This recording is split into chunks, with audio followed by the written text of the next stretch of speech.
Assalamualaikum warahmatullahi wabarakatuh. Perkenalkan, nama saya Rindiani dari mahasiswa Speaking Jakarta. Di sini saya akan melakukan penyuluhan yaitu terkait tentang gizi buruk. Gizi buruk yaitu salah satu penyebabnya terjadi kekurangan asupan gizi dari makanan. Langsung saja ke materinya. Berikut materinya. Assalamualaikum warahmatullahi wabarakatuh. Berikut materi penyuluhannya yaitu terkait gizi buruk pada usia toddler.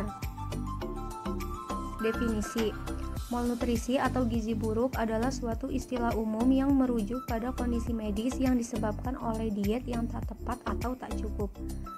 Walaupun seringkali disamakan dengan kurang gizi yang disebabkan oleh kurangnya konsumsi, buruknya absorpsi, atau kehilangan besar nutrisi atau gizi, istilah ini sebenarnya juga mencakup kelebihan gizi atau overnutrition yang disebabkan oleh makan berlebihan atau masuknya nutrien spesifik secara berlebihan ke dalam tubuh.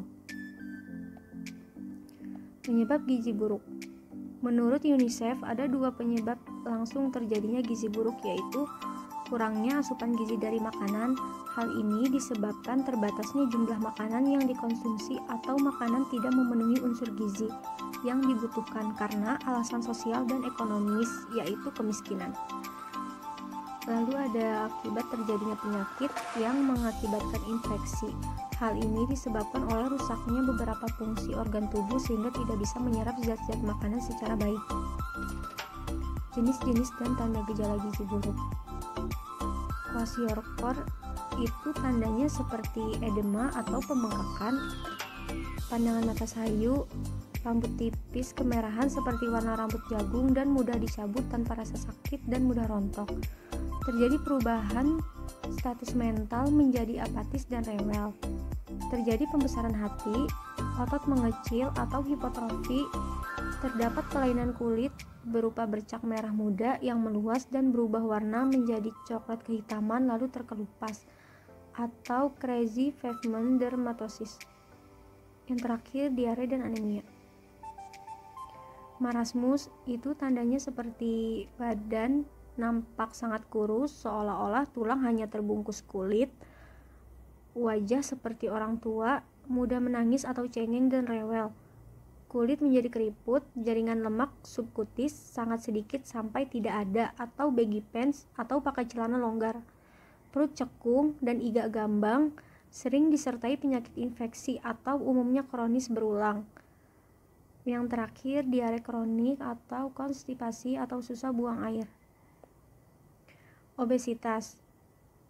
Obesitas adalah masalah gizi yang disebabkan kelebihan kalori dan ditandai dengan akumulasi jaringan lemak secara berlebihan di seluruh tubuh, di mana terdapat penimbunan lemak yang berlebihan dari yang diperlukan untuk fungsi tubuh. Obesitas berarti berat badan yang melebihi rata-rata seorang yang memiliki berat badan 20% lebih besar dari nilai tengah kisaran berat badannya yang normal, berarti mengalami obesitas. Makanan yang baik untuk gizi buruk. Berikan semua produk susu, semua produk olahan berkalori tinggi, semua makanan tinggi protein, bubur gandum dan bubur beras merah, olahan telur, selai kacang untuk cemilan anak, olahan biji-bijian, olahan daging, olahan ikan. Lalu ada menu sayuran dan buah berwarna cerah. Pencegahan.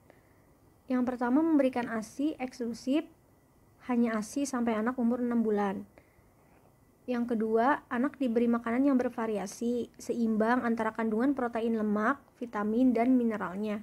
Yang ketiga, rajin menimbang dan mengukur tinggi dan mengikuti program posyandu. Yang keempat, jika anak dirawat di rumah sakit karena gizinya buruk, bisa ditanyakan kepada petugas pola dan jenis makanan yang harus diberikan setelah pulang dari rumah sakit. Yang kelima, jika anak menderita kekurangan gizi, maka segera berikan kalori yang tinggi dalam bentuk karbohidrat, lemak, dan gula. Penata laksanaan.